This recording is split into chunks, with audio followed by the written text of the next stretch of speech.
ચેનલનું બધું આપણું કમ્પ્લીટ કામ છે. ઠેઠ ગાંધીનગર લગી આપણો પ્રખ્યાત છે. તમે હેડો આમ ચમ હા, અને તમારે આમ વિચાર હતો સોંટણીમાં ઊભો રહેવાનો પણ ઊભા ચમ ના રહ્યા તમે? એટલે મારે ઊભો રહેવાનો વિચાર તો હતો, હા પણ મેં કીધું જો હું આવી જઈશ તો બધા રહી જશે. એ વાત હાચી તમારી હો. હા, નાના નાના રહ્યા ને આ બધા એ રહી જશે ને હું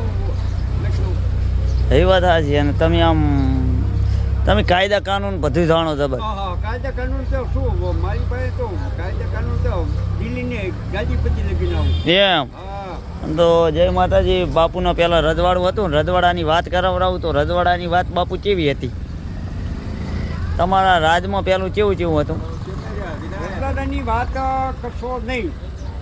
કેવું હતું કે આ ગામમાં કેરળા, હું જાગીરદારનો દીકરો, 12 ગામનો ધણી, બરોબર છે.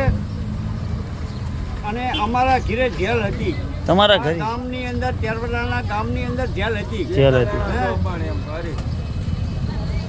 આ ગામની અંદર, તેરવડાના ગામની અંદર મારા ઘરે જેલ હતી. તમારા ઘરે જેલ હતી. 12 ગામના કેદી અમારા જેલમાં આવતા હતા. એમ. હા, અને દાંતણ ભાગવું હોય તો તમારે પૂછીને ભાગવું પડતું?